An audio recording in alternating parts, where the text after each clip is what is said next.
di channel Belajar Mandiri bersama Ustadz Setianto SPDI, Guru PAI SMP Islam Selembadu Mulia.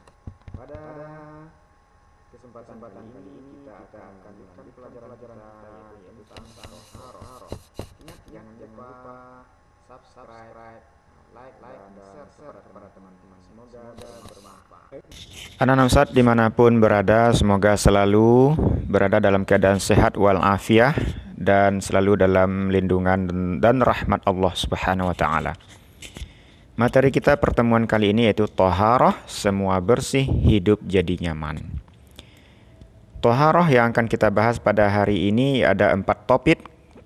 Topik yang pertama yaitu pengertian Toharoh, yang kedua dasar hukum Toharoh, dan yang ketiga alat-alat untuk Toharoh, dan yang keempat bagian Toharoh dan bentuk-bentuk bersuci. Bagian yang pertama yaitu pengertian Toharoh. Apa itu Toharoh? Toharoh menurut bahasa adalah suci atau bersih. Sedangkan Toharoh menurut istilah adalah membersihkan diri dari segala najis, baik yang konkret ataupun yang abstrak, dan dari hadas baik kecil maupun besar. Najis yang konkret maksudnya yang nyata, atau yang abstrak maksudnya yang tidak jelas, tidak tampak, tetapi dia diyakini ada gitu. Selanjutnya dasar hukum Toharoh. Apa dasarnya kita melaksanakan Toharoh? Dasar yang pertama yaitu Al-Quranul Karim, Quran Surah Al-Baqarah ayat 222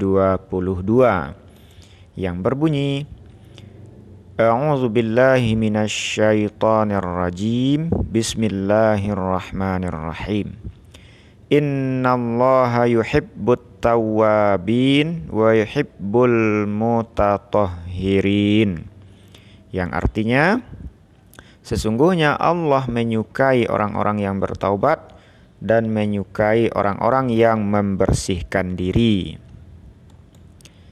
Dasar hukum yang selanjutnya dari hadis Rasulullah Sallallahu Alaihi Wasallam.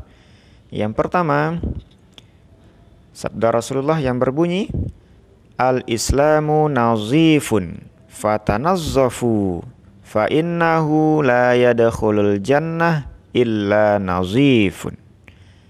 Rawahu Tibrani. Yang artinya, Islam itu bersih, maka bersihkanlah dirimu, maka sesungguhnya tidak akan masuk syurga kecuali orang-orang yang bersih. Hadis diriwayatkan oleh Tibrani. Hadis yang kedua yaitu At-Tahuru Syatrul Iman, rawahu Muslim. Yang artinya kebersihan itu adalah sebagian dari keimanan. Artinya orang yang bersih, orang-orang yang beriman itu bersih. Jadi kalau ada orang yang mengaku beriman tapi hidupnya kotor, lingkungannya kotor, tempat tinggalnya kotor, berarti dia keimanannya belum sempurna. Selanjutnya yang ketiga, alat-alat untuk bersuci. Apa saja yang bisa kita gunakan untuk bersuci? Yang pertama yang bisa kita gunakan untuk bersuci itu adalah air.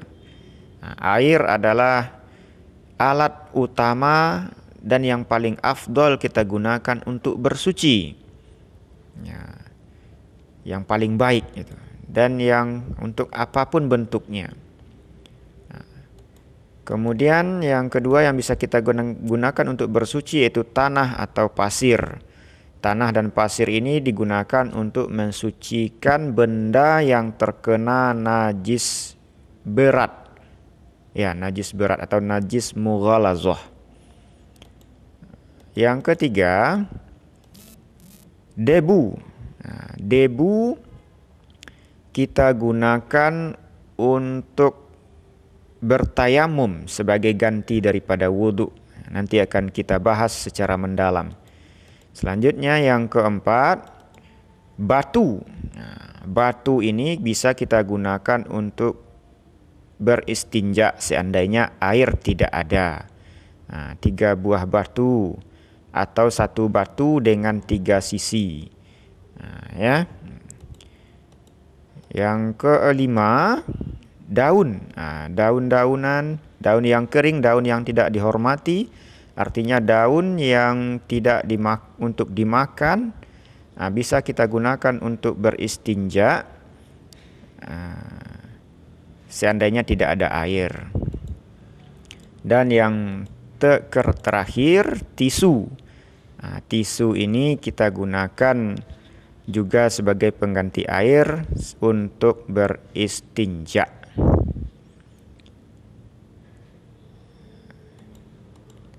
Selanjutnya macam-macam air. Jadi air yang kita gunakan atau air yang ada di atas dunia ini setidaknya ada terbagi kepada 4 macam. Yang pertama, air suci lagi mensucikan. Ini disebut dengan air mutlak. Itu air yang suci dan dapat digunakan untuk bersuci. Yang kedua, yaitu air yang suci tidak mensucikan, yaitu air yang suci tetapi tidak dapat digunakan untuk bersuci, tetapi bisa dikonsumsi, ya, contohnya air kopi, air teh, air susu, air kelapa.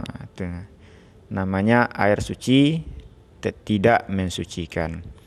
Yang ketiga yaitu air mustakmal, yaitu air yang telah digunakan untuk bersuci, seperti bekas wudhu atau bekas mandi atau bekas mencuci benda-benda yang terkena najis. Itu namanya air mustakmal. Yang keempat, air mutanajis, yaitu air yang terkena najis dan jumlahnya kurang dari 2 kullah. 2 kullah itu sama dengan 216 liter. Kalau ukuran bak itu 60 kali 60, artinya 60 lebarnya, 60 tingginya, dan 60 pula panjang bak itu. Jadi kalau kurang dari sebanyak itu, kalau dia terkena najis, walaupun dia tidak mempengaruhi najis tersebut, tidak bisa kita gunakan. Tapi kalau airnya lebih dari 2 kullah, najisnya tidak mempengaruhi air itu, tidak merubah baunya, maka air itu tetap bisa kita gunakan untuk bersuci setelah najisnya kita buang.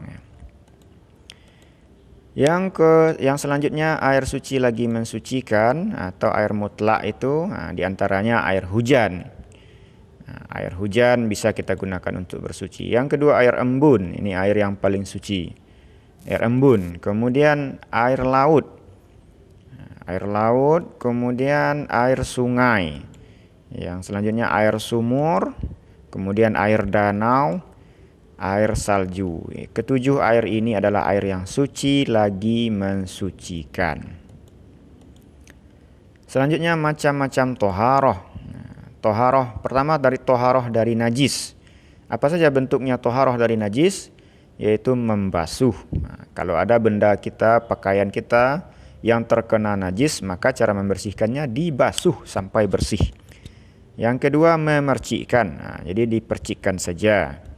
Kemudian yang ketiga, menyamak. Menyamak itu artinya membersihkan kulit hewan, ya, agar kulitnya itu suci dan bisa kita gunakan untuk alat-alat keperluan kita, seperti kulit ular.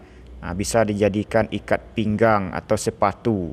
Jadi cara membersihkan kulit binatang itu namanya menyamak.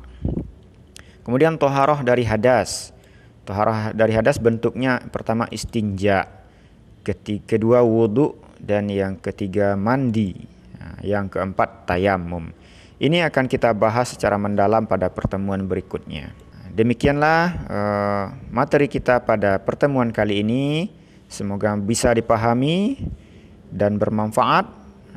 Jangan lupa dibagikan kepada teman-teman yang lain, supaya teman-teman yang lain juga dapat mengambil manfaatnya dari video ini. Demikian, terima kasih.